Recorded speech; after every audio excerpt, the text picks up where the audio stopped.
जी, हार का आंकलन आप लोग नहीं कर पाए या फिर पता था हार रहे लेकिन दिखा नहीं रहे थे, या पता ही नहीं चला कि कब इतनी बड़ी हार हमारे सामने? सुचरिता जी, आकलन करने की आवश्यकता नहीं है। आकलन करने की आवश्यकता नहीं। राजस्थान में तो 70 सीटें फिर भी आ रही हैं। पहले 100 थी, 30 कम हुई है, लेकिन क्यों हुई है उसमें मैं प्रकाश डालूंगा आपको।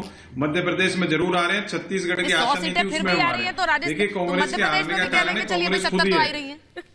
क्या बोल रहे हैं? ये तो हार और जीत की बात होती है सर। सीटें कितनी भी सब जगह है, कहीं नहीं आ रही। तेलंगाना में, कर्नाटक में भी, बीजेपी में भी कांग्रेस ही है। आज कांग्रेस कहीं खत्म नहीं हुई है। कांग्रेस के अंदर जो सिस्टम है उसको सुधारने की आवश्यकता है। मैं शुरू से कह रहा हूँ, कई दिन से कह रहा हूँ, कांग्रेस का जो कैडर है उसको सुधारने की आवश्यकता है। गैर कांग्रेस पृष्ठभूमि के लोग और आयातित लोगों ने कांग्रेस को ऑक्टोपसी के पंजे की जैसे कब्जा कर रखा है, उनको हटाने की आवश्यकता है। कांग्रेस को 2 सीटें वो कह रहे हैं नेता को तो सुधारिए पहले। मैं तो एक छोटा टिप्पणी नहीं कर। मेरी बात तो पूरी हो जाने दो। प्रोफेसर साहब तो पता नहीं क्या क्या बोलते हैं दिल्ली यूनिवर्सिटी में। बात पूरी कर। मैं कह रहा हूँ, कांग्रेस पार्टी जब तक नहीं सेंट्रल सिस्टम को नहीं दुरुस्त करेंगे, सेंट्रल सिस्टम दुरुस्त होने की आवश्यकता है। मैं कई टाइम से कह रहा हूँ, आज भी यही कह रहा हूँ। जनता ने वोट दिया है राजस्थान में, ऐसा नहीं दिया है। राजस्थान में दिया है वोट, 70 सीटें आ रही है, वो कम थोड़ी है। अगर मोदी मैजिक होता तो एक भी नहीं आती। मैं राजस्थान, क्योंकि पार्टी, अब मैं बोलूं, अब ये तो बोलने नहीं देंगे। नहीं बोलने देंगे, कैसे नहीं बोलने देंगे? ये जो सिस्टम देश में डेवलप हो गया ना, दूसरे को बोलने मत दो। ये देश के लिए खतरनाक है। ऐसे लोग जो दूसरे को बोलने नहीं देते, उनकी आवाज दबाना चाहते हैं, इसी से देश बर्बाद होगा। मैं आपको फिर बता रहा हूं, कांग्रेस तो फिर जिंदा हो जाएगी। आज भी जिंदा है, सब राज्यों में आई है, तेलंगाना में भी आई है, और फिर जिंदा हो जाएगी। कांग्रेस का सेंट्रल सिस्टम दुरुस्त करने की आवश्यकता है। कांग्रेस का जो सेंट्रल सिस्टम को जिन्होंने एनगल्फ कर रखा है, जो गैर कांग्रेस पृष्ठभूमि के लोगों ने। दूसरा, जो जमानत जब्ती, 3 बार जमानत जब्त उनको राज्यसभा दे रखी है। बाहरी लोगों को राजस्थान में पंचायत करने भेजा गया है। ठीक है, अब प्रोफेसर आगे कर सकते हैं टिप्पणी।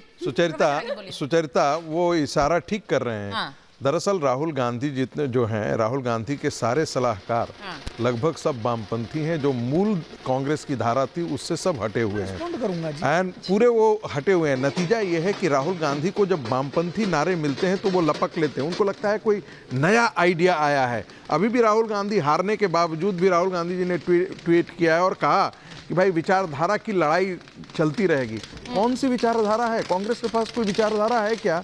आप जाकर के सबसे बड़ा रेडिकल इस्लामिस्टों के साथ आप बंगाल में हाथ मिला लेते हैं, आप इंडियन यूनियन मुस्लिम लीग के साथ खड़े हो जाते हैं और फिर भी कहते हैं कि हमारे पास विचारधारा है। कौन सी? इमरान मसूद को आप अपने गोद में ले लेते हैं, जो कहता है नरेंद्र मोदी तुम्हारा टुकड़े टुकड़े करेंगे।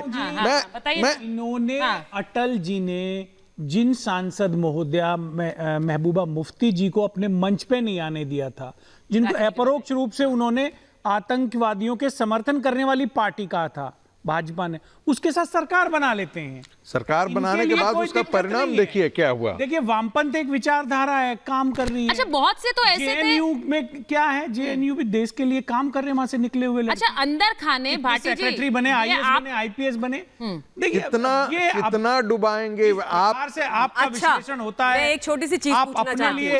एक छोटी सी चीज, बड़े भाई, अच्छा छोटे भाई, एक चीज बता दो ना प्लीज पूरे देश को। पनौती कौन है ये बता दो प्लीज। देखो जी, हैशटैग पनौती कौन है? हैशटैग पनौती कौन है? एक्स पे कौन चल रहा है? एक बार अपने मुखार बिंदु से बोल देते आप। हैशटैग पनौती कौन है? आर फॉर क्या होता है? हैशटैग पनौती कौन है? एक बार बता दो ना। मैं तो बड़े सम्मान से पूछ रही थी, ऐसे ही पूछ रही थी, मन कर रहा था बैठे बैठे। सुचरिता जी बताया अच्छे से। अच्छा, बहुत बताया, सही बोला, बताया। आज ये निर्णय आए, रिजल्ट आए और फिर वो हैशटैग पनौती चलाएंगे रिजल्ट के हिसाब से। और दोनों तरफ से था, ये भी बता दूं, एक तरफ से नहीं, दोनों तरफ से इसी इंतजार में थे कि रिजल्ट आए तो सही। अब लगता नहीं आपकी इंफॉर्मेशन पक्की है सुचरिता। अच्छा, ठीक है, आप सोशल मीडिया से गलत है, ठीक है, गलत है। अब आप सोशल मीडिया पर जाकर देखिए जरा कि क्या चल रहा है, तो फिर आपको पता चलेगा। क्योंकि ये बिल्कुल सही कह रहे हैं दाव था, बिल्कुल सही इंतजार में थे सर। मैं आपको बता रही हूँ, सुचरिता बिल्कुल सही कह रही हैं, बिल्कुल सही कह रहे हैं। जिन्होंने शहीदों को नहीं छोड़ा, शहीदों के विषय में। ठीक है सर, मैं दुष्यंत जी, मैं भाटी जी की बात इसलिए कर रही हूँ क्योंकि भाटी जी हमेशा कहते हैं कि एक मर्यादा के अंदर बातचीत होनी चाहिए। वो हमेशा इस बात की वकालत करते हैं। मैं इस बात के लिए हमेशा उनकी खुलकर प्रशंसा भी करती हूँ, क्योंकि लेकिन ये भी तो चिरकुट शब्द बोलते हैं भाई। वो तो अब जो शाब्दिक लड़ाई हुई कमलनाथ जी के लिए, उनके उतने वरिष्ठ नेता थे, उनके लिए चिरकुट बोल दिया। अब वो अपने नेता को डिफेंड करेंगे सर, वो उनकी मजबूरी नहीं कहूंगी, करना भी चाहिए।